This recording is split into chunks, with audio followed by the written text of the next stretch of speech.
സംസ്ഥാനത്തെ കാർഷിക വികസനവും സമ്പൂർണ്ണ മാലിന്യ നിർമ്മാർജ്ജനവും ലക്ഷ്യമിട്ടുള്ള ഹരിതകേരളം മിഷന്റെ സംസ്ഥാനതല ഉദ്ഘാടനം തിരുവനന്തപുരം കൊല്ലയിൽ പഞ്ചായത്തിൽ മുഖ്യമന്ത്രി പിണറായി വിജയൻ നിർവഹിച്ചു. പുതിയ കാർഷിക സംസ്കാരമാണ് ഹരിതകേരളം പദ്ധതിയുടെ ലക്ഷ്യമെന്ന് മുഖ്യമന്ത്രി പറഞ്ഞു. ഗാനഗന്ധർവൻ doctor K J Yesudas, Manju Warrier തുടങ്ങിയ പ്രമുഖരും ചടങ്ങിൽ സംബന്ധിച്ചു.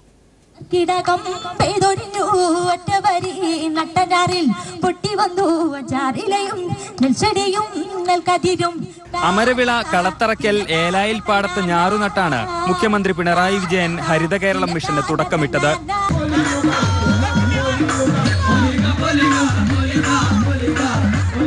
നാടിനെ എല്ലാ നന്മകളോടെയും വരും തലമുറയ്ക്ക് കൈമാറാനാകണമെന്ന് മിഷന്റെ ഉദ്ഘാടനം നിർവഹിച്ച മുഖ്യമന്ത്രി പറഞ്ഞു. എല്ലാ വിഭാഗം ജനങ്ങളും പങ്കുവഹിച്ചുകൊണ്ട് പൂർത്തിയാക്കേണ്ട ഒരു മിഷനാണ്. നമ്മുടെ നാട്ടിലെ കുഞ്ഞുങ്ങൾ മുതൽ പ്രായമുള്ളവർ വരെ എല്ലാവരും ഇതിൽ പങ്കുവഹിക്കേണ്ടതായിട്ടുണ്ട്. അപ്പോൾ നവകേരള മിഷൻ എന്ന് പറയുന്നത് ഒരു സർക്കാർ പദ്ധതിയല്ല. സർക്കാർ ഒരു കാര്യം പറയുന്നു എന്ന് മാത്രം, നമ്മളെല്ലാവരും കൂടിയാണ് നടപ്പാക്കേണ്ടത്. നാടിന്റെ നവീകരണത്തിനായുള്ള പ്രവർത്തനങ്ങൾക്കായി എല്ലാവരും ഒന്നിക്കണമെന്നും മുഖ്യമന്ത്രി ആവശ്യപ്പെട്ടു.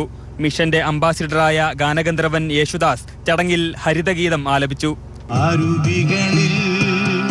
തെളിനീരൊഴുകട്ടെ എല്ലാ നാട്ടിലും തൊടിയിലും പച്ചപ്പുണരട്ടെ. ഹരിതകേരളം മിഷനിലൂടെ കേരളത്തിന്റെ കാർഷിക സമൃദ്ധി തിരിച്ചുപിടിക്കാനാകുമെന്ന് നടി മഞ്ജു വാര്യർ.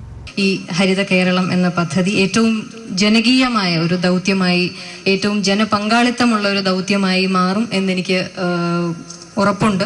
കേരളപ്പിറവിയുടെ 60ാം വാർഷികത്തോടനുബന്ധിച്ചുള്ള നവകേരളം മിഷന്റെ ഭാഗമായാണ് ഹരിതകേരളം മിഷൻ നടപ്പാക്കുന്നത്. സംസ്ഥാനത്തിന്റെ കാർഷിക വികസനവും സമ്പൂർണ്ണ മാലിന്യ നിർമ്മാർജ്ജനവും ജലസ്രോതസ്സുകളുടെ സംരക്ഷണവുമാണ് മിഷന്റെ ലക്ഷ്യങ്ങൾ.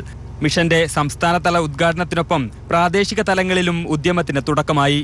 ക്യാമറ പേഴ്സൺസ് അഖിലേഷിനും ഷാജിലയ്ക്കുമൊപ്പം ജിതിൻ ചന്ദ്രൻ, തിരുവനന്തപുരം.